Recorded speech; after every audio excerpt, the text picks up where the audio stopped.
rubrique accessoires. Aujourd'hui, je vous parle de glaive. D'accord, bien. C'est un glaive, ça? C'est un glaive, donc ce n'est pas seulement un jouet. Donc aujourd'hui, je vais essayer de vous faire découvrir un nouveau concept de jeu vidéo qui se joue avec un glaive. Et donc regardez, ça ressemble à un jouet. Il n'y a pas de pile, il n'y a rien du tout. C'est vraiment un bout de plastique. Et ça se joue sur la télé grâce à un capteur. Donc on l'a branché là pour l'instant, mais Alors tu veux que je t'aide pour la démo, Gia? Un peu de manipulation. Et donc en fait ça se joue ici avec le boîtier bleu qui est devant la télévision. Donc normalement ça doit se placer au-dessus de la télévision, mais comme on n'a pas la télévision assez profonde pour ça, eh bien on l'a mis dessus. On n'a qu'un pauvre plasma, on n'a vraiment pas de chance. On l'a mis en dessous. Je sais pas combien. Et donc si vous regardez bien, en fait mon épée, elle dirige la plume qu'il y a sur l'écran. Quel intérêt de diriger une plume alors que tu as une épée? C'est un peu plus Et on va jouer avec. Donc On va jouer avec des poèmes. Donc là, en fait, le jeu s'appelle Kenshin Dragon Quest. Donc il s'agit en fait donc c'est mon prof celui-là. On dirait Magic Julien. Regardez, Raph, regarde l'écran, on dirait Magic Julien. On dirait le père. Alors le principe du jeu, eh bien c'est que vous dirigez votre épée. Et voilà.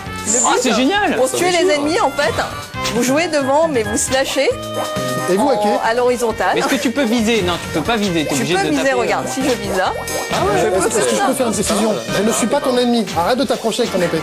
Non, mais c'est pas dangereux, c'est en plastique en plus. Et donc, en fait, avant de commencer, vous calibrez votre épée par rapport à votre position devant votre écran. Ouais. Et donc vous pouvez ensuite jouer en face. Ce ne sont pas des signaux qui sont envoyés directement à la télévision, c'est vraiment le capteur qui fait tout. Et tu peux jouer à quelle distance là? Parce que là tu es à environ on va dire 1 mètre. Oui, quand même, on peut jouer à 1 mètre. Tu peux pas jouer à 10 mètres. Je n'ai pas essayé non plus à 10 mètres, mais je pense qu'à ces distances-là, on peut pas non plus. On peut pas non plus. En tout cas, Gollum, il faudra que tu nous parles du score dans la rubrique musique. Hein, c'est du bonheur là. J'y pensais d'ailleurs. Tiens, Julien, est-ce que tu peux y jouer pendant que j'explique un peu le scénario et tout ça? Ah, parce qu'il y a une histoire en plus. Parce qu'il y a une histoire. C'est complet. Ah ouais, il y a combien de jeux comme ça? Il y en a qu'un seul? Non, il y en a qu'un seul. Et donc le jeu. Je vais me pousser moi. Tu vas te pousser? Ouais. Ah, je vais me mettre là. Pourquoi t'as peur de quoi? De toi.